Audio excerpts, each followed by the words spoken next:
Ассаламу алейкум, урматтуу мусулман бир туугандар. Ушундай кыйын кырдаалда элибизге жардам берип, жардам колун сунган көптөгөн инсандарыбызга Алла ыраазы болсун. Мынакей мына продуктаны алып келип берди мага. Кыргыздын жигиттерине рахмат. Аллах ыраазы болсун. Ишиңиздерге ийгилик. Мен мындай нерсени күтпөдүм эле. Аябай сүйүнүп отурам. Алардын арасында өзүңөр күбө болуп видеолордо көрүп атасыңар. Видеого көрсөтүп берген да бар, көрсөтпөй бергендер да бар, көрсөткөндөрдү жактырбагандар да бар. Өзү негизи көрсөтүп садака жарыя деген көрсөтүп берген садакада бирөөгө кандайдыр бир үлгү болсун, кандайдыр бир мисал болсун деген максатта деле берилген тууру деп чубагачы. Азыр адамдар элге жардам кылат да, видеого тартып жардам кылып атам деп жарыя кылат, YouTube'ка, сайттарга таратып, ошентип жардам бергенин Алла ыраазы болобу экен деген ой келет. Аллахым жардам берсеңер оң колун бергени сол колуң билбесин деген го. Жарыя кылып бергендери кандай маселе айтат элеңиз дейт. Урматтуу бир тууганым, чындыгында адамдар жарыя кылып берсе, анын жакшы жактары дагы бар. Эгер ниетин түздөп туруп жарыя кылып, адамдар менден үлгү алып, адамдар дагы жардам берсин деп ниет кылса, албетте бул жакшы маселе. Негизи эле бардык жардам көрсөткөн жарандарыбызга, инсандарга, чыныгы инсандарга Алла ыраазы болсун. Азыркы мезгилде биздин WhatsApp номерлерге деле көптөгөн жардам сурап жазган жарандар жок эмес. Анан ал жарандарга биз Москвадагылар элчиликтеги колл-центрге кайрылгыла, ал эми Кыргызстандагы жарандар жардам штабына кайрылгыла деп номерлерин жазып атабыз. Бирок көпчүлүгү жазат, биз чалдык, биз жаздык, эч кандай жооп жок, эч кандай телефонду көтөрүшпөйт деп жазышат. Бул посольствого өткөндө барып деле өзүм аябай номерин алып келгем, анан чалсак такыр көтөрбөйт, жазсаң окубайт го. Негизинен ал жака чалуулар көп болгондуктан кээде линия занята болот, кээде алардын да убактысы жетишпей баратат, себеби кайрылгандар көп. Ошондуктан достор, биз өзүбүз текшерип көрөлү деген максатта биз азыр элчиликтин колл-центрине номерлерине чалып көрөлү. Эң эле биринчи номерден баштайлы.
Алло, саламатсыздарбы? Саламатсыздарбы?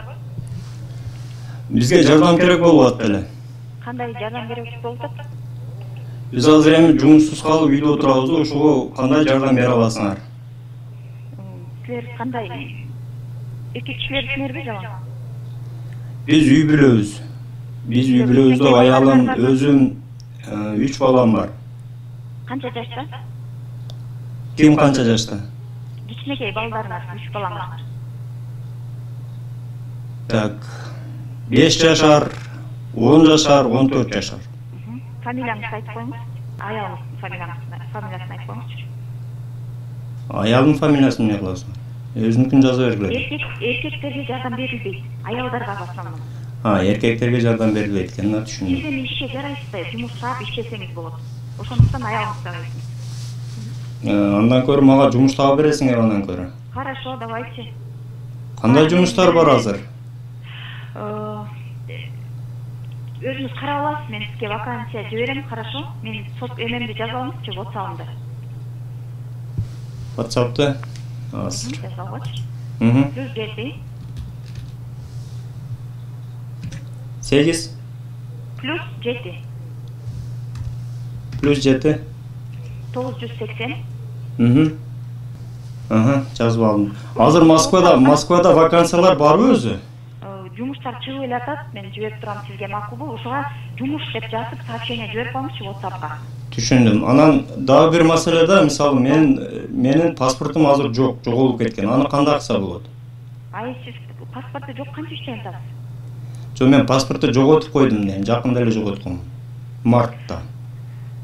Паспорту жок, жумушка да албайт байке, билесизби? Сиз эмеге келишиңиз керек, посольствого келишиңиз жок, эмеге элчи деген сайтта эме бар, телефон бар. Ошол телефонго биринчиден жазылышыңыз керек.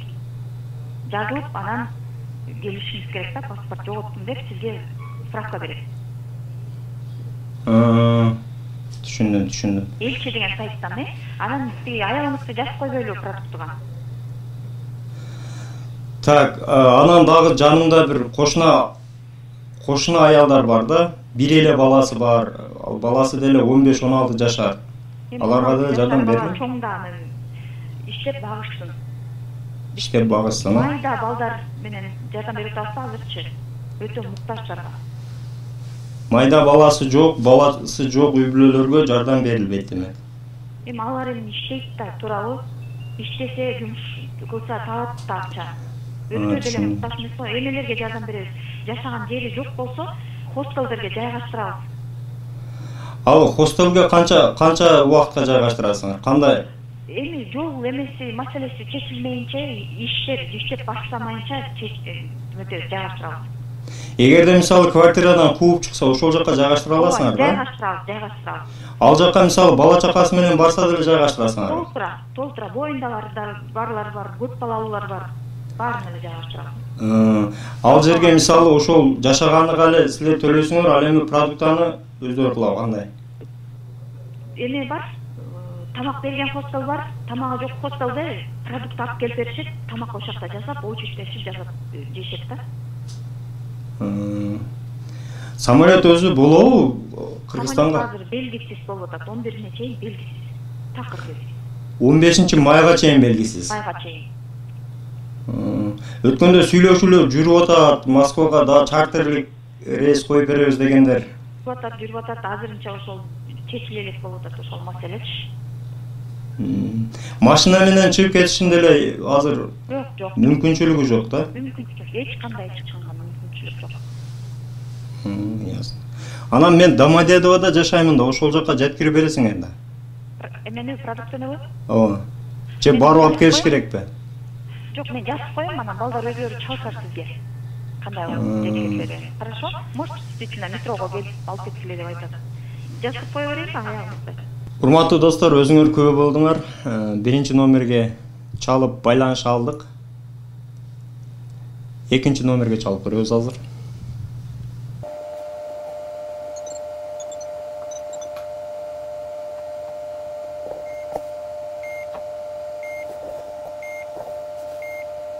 Азыр жумуш боюнча сурап көрөбүз, кандай жумуштар бар, каерде, эгерде алганбыз. Паспорту жок, жумушка кирсе болобу деген маселени коюп көрөлүчү. Жардам бере аласыңарбы деп.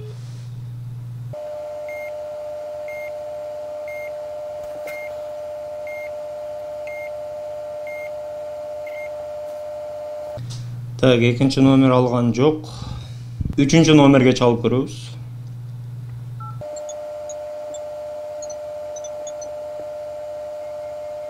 Линия занята.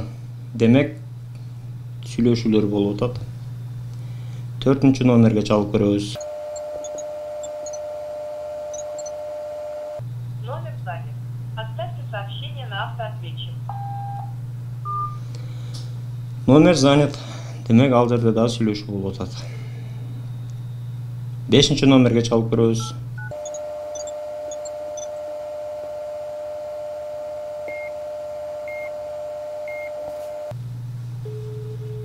Номер занят. Оставьте сообщение на автоответчик.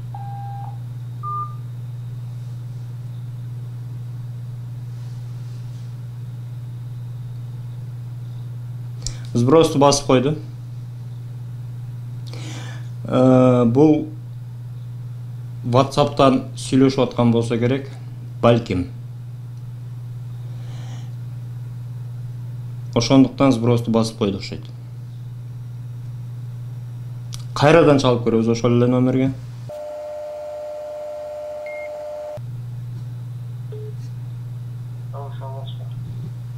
Салам алейкум.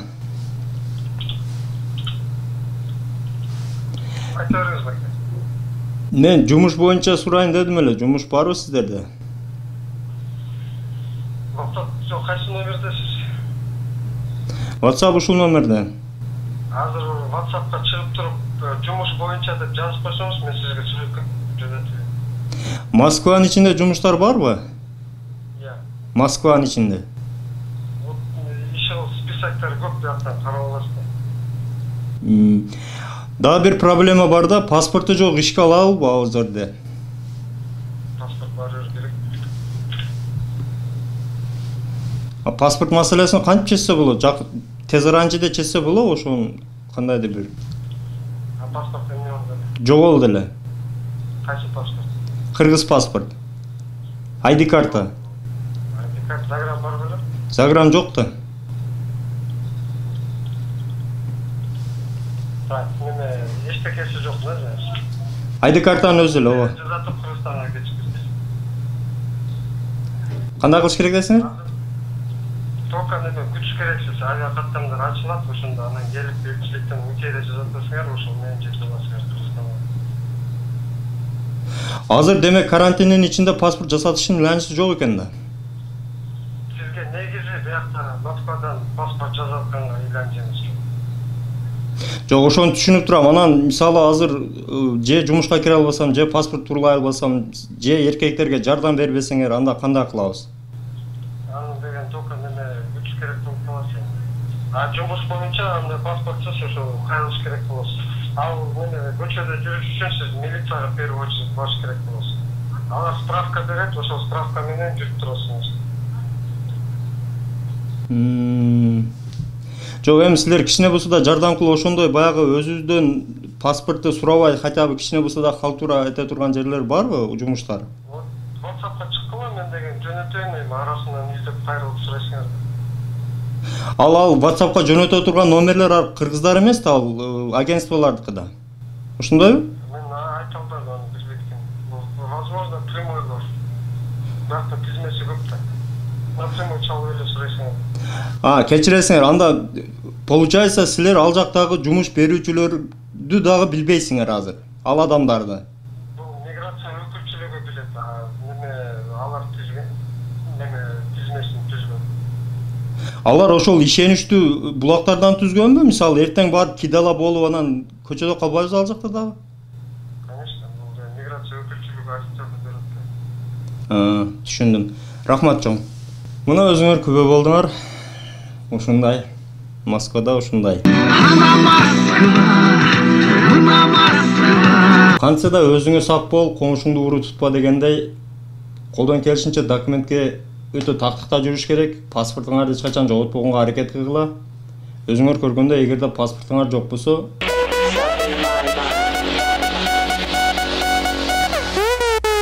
ушундай. Көңүл бурганыңыздар үчүн чоң рахмат. Колл-центрдин номерлерини биз азыр калтырабыз, описанияда да калтырабыз. Андыктан чалгыла, эгерде албай калса кайрадан чалгыла. Колл-центрге күндүз чалып түшө албай атабыз дегендерге бир эскерте кетчү нерсе. WhatsApp'тан через WhatsApp чалбагыла. Биз азыр баланс деген нерсени салбайбыз дагы, только через интернет WhatsApp аркылуу чалабыз. WhatsApp'тан мурун звонок кетет. Ошондуктан колдон келсе телефон номериңер менен связьга чыккыла. WhatsApp'тан эмес, связьга чыккыла. Ошол WhatsApp номерге деле связь менен чалгыла. Барыңа ден соолук. Ассаламу алейкум ва рахматуллах.